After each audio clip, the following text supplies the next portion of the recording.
दोस्तों, folded hands Ganesh ji को हम सब विघ्नहर्ता कहते हैं। उनका नाम लेते ही हर कठिनाई दूर हो जाती है। लेकिन क्या आप जानते हैं कि वे सिर्फ विघ्नहर्ता ही नहीं बल्कि बुद्धि और ज्ञान के देवता भी हैं। लेकिन क्या आप जानते हैं कि वे सिर्फ विघ्नहर्ता ही नहीं बल्कि बुद्धि और ज्ञान के देवता भी हैं। आज हम आपको सुनाएंगे एक ऐसी दिव्य कथा जहां गणेश जी ने अपनी बुद्धि से न केवल अपने भाई कार्तिकेय को पीछे छोड़ दिया बल्कि पूरे देवताओं को ये सिखाया कि सच्ची भक्ति और ज्ञान कहाँ बसता है।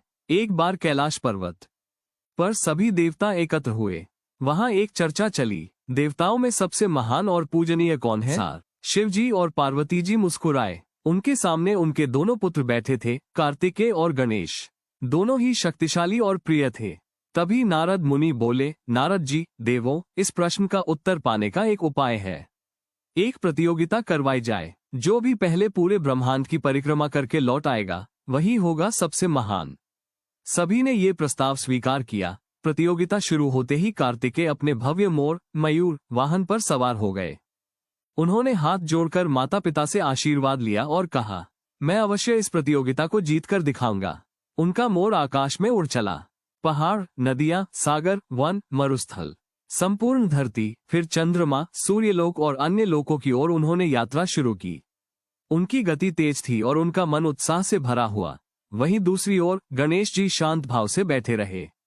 उनका छोटा सा वाहन था, मूषक चूहा। सभी देवता उन्हें देखकर सोचने लगे, गणेश जी कैसे ब्रह्मांड की परिक्रमा करेंगे। मूषक पर तो इतनी लंबी यात्रा असंभव है। लेकिन गणेश जी के चेहरे पर आत्मविश्वास और मुस्कान थी। वे सोचने लगे, संसार की यात्रा में वर्ष लग सकते हैं, परंतु सच्चा ज्ञान यही है कि माता पिता ही मेरे लिए संपूर्ण ब्रह्मांड है। उनकी सेवा और परिक्रमा करना ही सबसे बड़ी पूजा है। गणेश जी ने अपने हाथ जोड़कर शिव जी और पार्वती जी को प्रणाम किया। फिर धीरे धीरे उन्होंने अपने माता पिता की 3 बार परिक्रमा कर ली। देवता आश्चर्य से ये दृश्य देखने लगे।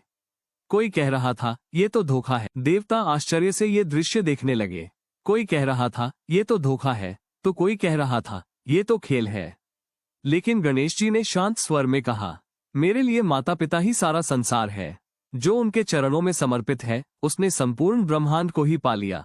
लंबी यात्रा के बाद थके हारे कार्तिकेय वापस लौटे। उन्होंने सोचा कि वे निश्चित ही विजयी होंगे।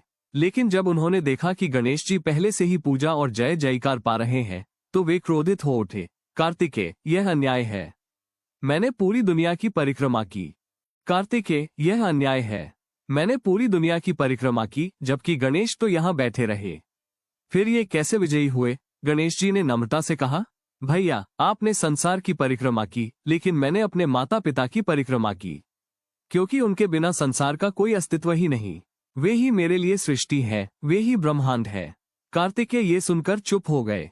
सभी देवता गणेश जी की बुद्धि और भक्ति देखकर भाव विभोर हो उठे। भगवान शिव और माता पार्वती ने गले लगाकर गणेश जी को आशीर्वाद दिया। उन्होंने घोषणा की, आज से गणेश ही होंगे आदिपूज्य देवता। हर शुभ कार्य की शुरुआत उनके नाम से होगी। वे ही होंगे बुद्धि, ज्ञान और सफलता के देवता। देवताओं ने पुष्पवृष्टि की। आकाश में गूंज उठा, गणपति बाप्पा मोरया, मंगल मूर्ति मोरया। दोस्तों, फोल्डेड हैंड्स इस कथा से हमें ये शिक्षा मिलती है कि दुनिया घूमने से, दूर दूर तक दौड़ने से सच्चा ज्ञान और सच्ची पूजा नहीं मिलती। सच्चा ज्ञान तो माता पिता के चरणों में है।